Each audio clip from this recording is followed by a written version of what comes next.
Berjumpa kembali dengan saya Rudi Simanjuntak. Bapak Ibu Saudaraku, kita bersyukur bahwa kita memiliki Tuhan yang sangat baik.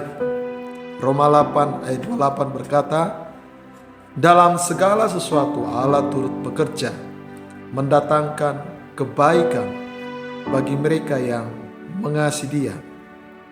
Engkau mengasihi Dia, tapi mungkin saat ini yang kau alami bukan yang baik. Percayalah, dengan waktunya Tuhan, jika kau tetap berpegang teguh, mengasihi Dia sungguh-sungguh di dalam Dia, yang baik, bahkan yang terbaik akan terjadi atas hidupmu. Amin. Jangan pernah ragukan akan kasih Tuhan yang begitu besar di dalam kehidupanmu.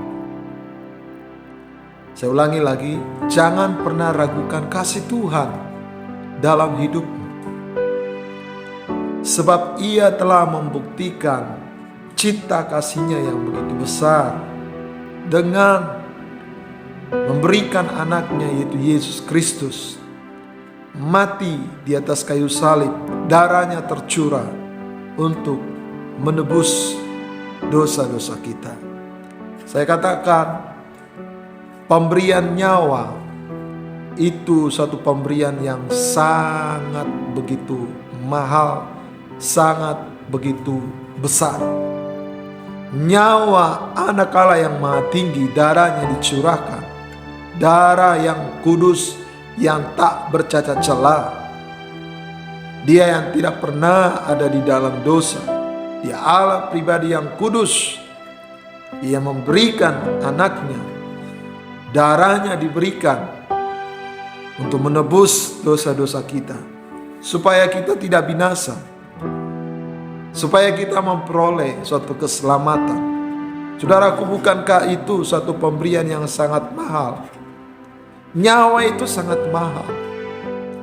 Tapi semua itu Allah lakukan. Ia kasih anaknya yang tunggal, yaitu Yesus Kristus, mati di atas kayu salib, darahnya dicurahkan karena Ia mengasihi saya dan saudara. Hidup kita sangat berarti, sangat berharga di mata Tuhan. Allah menciptakan kita bukan untuk dibinasakan.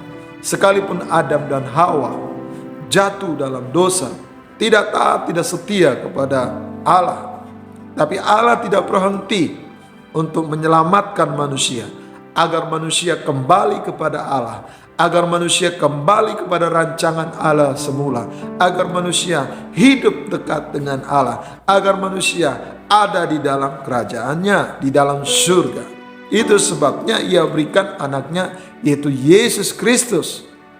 Darahnya dicurahkan untuk menebus dosa-dosa kita manusia yang telah berdosa. Jadi saudaraku, itu suatu pemberian yang sangat mahal.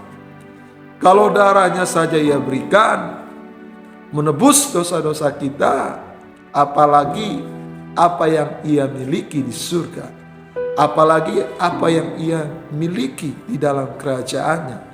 Ia pasti berikan kepada kita, anak-anaknya. Persoalan tentang kesembuhan Ia pasti berikan. Persoalan tentang keuangan yang kau sedang gumuli hari-hari ini, Tuhan pasti berikan. Tuhan pasti akan cukupkan. Tuhan pasti akan tolong. Persoalan tentang pekerjaan, tentang mungkin bagi engkau yang berkeluarga, persoalan tentang hubungan dengan suami, dengan anak, saudaraku, Tuhan pasti akan memberikan. Kuncinya adalah bagaimana kita hari-hari ini hidup melekat dengan Tuhan. Bagaimana kita hari-hari ini tinggal dekat dengan Tuhan, hidup takut akan Tuhan. Dalam Yohanes pasal yang ke-15 ayat yang ke-7, firman Tuhan berkata, tinggallah di dalam aku, dan hiduplah, tinggallah juga di dalam firman-Ku. Maka mintalah apa saja yang kamu kehendaki, maka kamu akan menerimanya. Saudaraku, Tuhan berkata, tinggallah di dalamku dan di dalam firman-Ku, maka mintalah apa saja, maka kamu akan menerimanya. Saudaraku, ini satu seruan bagi kita, karena Tuhan tahu engkau dan saya, kita tidak mampu, kita tidak bisa berbuat apa-apa tanpa ada anugerah Tuhan, penyertaan Tuhan dalam kehidupan kita. Iblis berusaha untuk menghancurkan kita. Iblis berusaha untuk membinasakan kita. Jika engkau tidak tinggal di dalam Tuhan, maka benih kutuk, penghukuman, dan jika tidak cepat-cepat berbalik, maka kebinasaan kekal engkau akan alami. Saudaraku, ini satu perintah Tuhan kepada kita, orang yang percaya, untuk hari-hari ini. Tinggallah di dalam Tuhan. Tinggallah di dalam Tuhan. Ia tidak akan pernah bisa berbuat apa-apa bagi kita, menolong hidup kita, jika kita sendiri menolak untuk tinggal di dalam Tuhan. Saya ulangi lagi. Dia tidak akan pernah bisa berbuat apa-apa untuk menolong kita, jika kita sendiri mengambil satu keputusan untuk menolak Dia. Kita tidak tinggal di dalam Dia, kita tidak hidup di dalam firman-Nya. Jika itu engkau lakukan, maka pertolongan Tuhan tidak akan ada dalam hidupmu. Engkau justru membuka celah bagi si iblis untuk dia merusak, menghancurkan hidupmu, membinasakanmu. Saudaraku, demi kebaikan kita, demi hidup kita yang diberkati, demi sukacita damai sejahtera yang kita akan nikmati, karena sukacita damai sejahtera itu hanya ditemukan di dalam Yesus. Mungkin engkau berkata, saya bisa sukacita tanpa ada di dalam Yesus. Itu sukacita yang semu, itu sukacita yang sementara.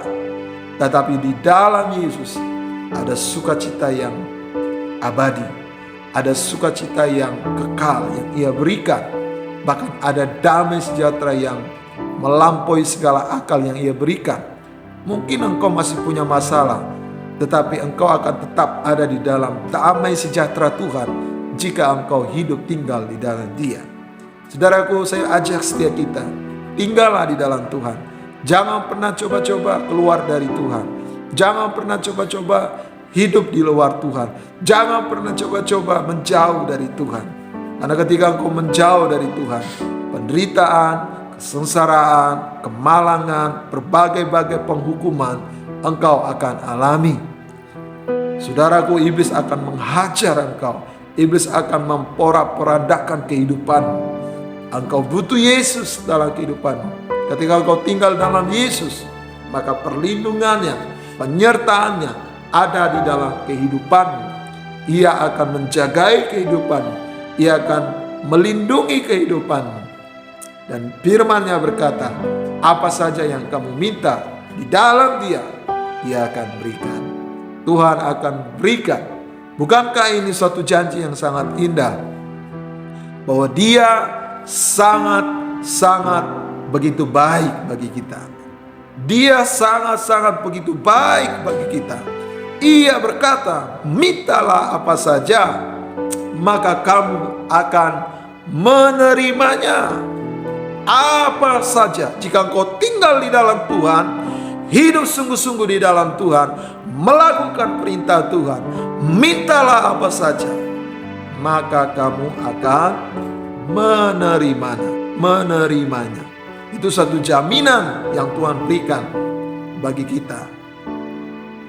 Ada suatu kebahagiaan, ada suatu pengharapan yang pasti yang kita miliki jika kita tinggal di dalam Tuhan. Karena Tuhan kalau berjanji, Dia berjanji selalu menepati. Ya dan amin. Berbeda dengan manusia. Manusia kalau berjanji sering sekali lupa akan janjinya. Tetapi Tuhan, Ia mengingat akan janji-janjinya, dan Ia akan menggenapi janji-janjinya kepada orang yang sungguh-sungguh hidup di dalam Dia, tinggal di dalam Dia, mengasihi akan Dia. Saya ajak kita semua agar kita hari-hari ini tinggallah di dalam Tuhan, tinggallah di dalam Tuhan, tinggallah di dalam firman-Nya, dan mintalah apa saja, maka kamu akan menerimanya. Saudaraku, saudara ingat tentang kisah anak sulung dan anak bungsu. Anak sulung, dia tidak pernah meminta warisannya, dia tetap ada tinggal di dalam rumah bapaknya. Tetapi yang bungsu, perhatikan, yang bungsu, ia mencoba-coba untuk keluar dari rumah bapaknya. Bapaknya seorang yang sangat kaya raya, memiliki banyak harta. Jadi yang bungsu berkata kepada bapaknya, berikan aku harta warisan yang menjadi bagianku. Dan ia menjual hartanya dan ia keluar pergi ke negeri yang jauh. Di sana dengan harta yang ia telah jual, dengan uang yang ia punya, di negeri yang jauh, dia hidup berfoya-foya, hidup menyenangkan daging, hidup di dalam dosa, hidup bersenang-senang hanya memuaskan hawa nafsu. Awalnya bahagia, awalnya sukacita, awalnya menikmati kesenangan yang indah, tetapi itu bukan kebahagiaan yang kekal. Itu kebahagiaan yang mendatangkan kehancuran. Dikatakan bahwa itu adalah suatu kebahagiaan yang mendatangkan kehancuran, yang mendatangkan kebinasaan jika tidak cepat-cepat untuk bertobat. Saudaraku, terjadi kelaparan di negeri itu, dan anak yang bungsu ini sekian lama dia hidup berpoya-poya, berpesta, hidup bersenang-senang. Akhirnya uangnya pun habis dan dia tidak memiliki apa-apa lagi, sampai ia harus bekerja menjaga ternak babi. Dan saking laparnya, dia ingin memakan ampas babi tersebut, tetapi tidak diizinkan untuk dimakan. Begitu menderitanya di negeri yang jauh. Ia menderita, ia sengsara, ia kelaparan. Sementara di rumah bapaknya ia tidak pernah mengalami kelaparan, karena bapaknya seorang yang sangat kaya raya, seorang yang memiliki harta yang sangat banyak. Tetapi anak bungsu ini akhirnya ia menderita karena dia keluar dari rumah bapaknya. Untung anak bungsu ini dia tersadar kembali dan cepat kembali kepada bapaknya, kembali lagi ke rumah bapaknya, dan bapaknya datang menyambutnya, memeluknya, menciumnya, mengganti jubahnya, dan mengadakan pesta di dalam rumahnya. Saudaraku, saya nggak tahu bagaimana kehidupan kita. Apakah selama ini engkau seperti anak bungsu? Engkau hidup jauh dari Tuhan, engkau hidup semaumu, engkau hidup menyenangkan keinginan dagingmu, engkau hidup di dalam dosa. Awalnya memang enak, awalnya memang sepertinya ada suatu kesukaan di sana, ada kebahagiaan di sana, tetapi itu hanya sementara. Itu kebahagiaan yang mendatangkan kehancuran.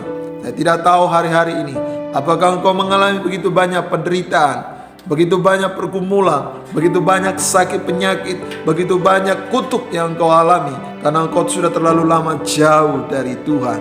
Hari ini biarlah engkau ambil satu tindakan, engkau kembali kepada Dia, kembali kepada Dia. Saya katakan sekali lagi, kembali kepada Dia. Kembalilah kepada Tuhan Yesus, tinggallah di dalam Tuhan Yesus, maka Yesus Kristus akan memberikan kepadamu satu kebahagiaan, sukacita. Hidupmu akan diberkati. Apa saja yang kau minta, Tuhan berkata, Dia akan berikan kepadamu. Saudaraku, saat ini engkau yang mendengarkan kebenaran firman Tuhan ini, saya ajak setiap kita Kembalilah, kembalilah kepada Tuhan. Kembalilah kepada Tuhan. Kembalilah kepada Tuhan. Datanglah kepadanya. Terimalah pertobatan. Hiduplah di dalam Dia. Saudaraku, maka saya akan percaya, saya akan melihat bahwa hidupmu pasti akan diubahkan Tuhan. Hidupmu pasti akan mengalami suatu perubahan. Dia sangat sayang kepadamu. Kalau engkau hari-hari ini mengalami banyak penderitaan, itu karena engkau yang mengambil suatu pilihan jauh dari Tuhan. Hari ini sadarlah, tinggallah di dalam Tuhan. Maka Tuhan Yesus akan memberkati engkau dengan berlimpah-limpah. Mari kita bersatu di dalam doa. Hamba berdoa ya Tuhan, bahwa setiap pemisah yang ada, jamahlah mereka. Kalau mereka hari-hari ini jauh dari Tuhan dan ada begitu banyak penderitaan, ada banyak penghukuman, ada begitu banyak hal-hal yang tidak baik terjadi dalam kehidupan mereka, hamba berdoa celikan mata hati mereka, sadarkan mereka bahwa mereka harus kembali kepada Tuhan. Tuhan Yesus jamah mereka dalam nama Yesus. Ya, hati yang bertobat boleh terjadi atas mereka, sehingga kehidupan mereka akan mengalami perubahan di dalam Kristus Yesus. Terima kasih Tuhan. Hati yang keras, setiap pekerjaan iblis yang mengikat, membelenggu mereka, aku hancurkan dalam nama Yesus. Mau berdoa bagi mereka yang hari-hari ini sungguh-sungguh berseru, minta pertolongan Tuhan, minta kesembuhan dari Tuhan, mengalir kuasa-Mu, memulihkan, menyembuhkan mereka. Be healed, be free, and be clear in Jesus' mighty name. Tuhan Yesus menolong engkau, Tuhan Yesus memberkati engkau. Terpujilah nama-Mu Tuhan. Inilah doa kami hanya di dalam nama Tuhan Yesus Kristus. Kami sudah berdoa. Haleluya. Amin. God bless you. Shalom.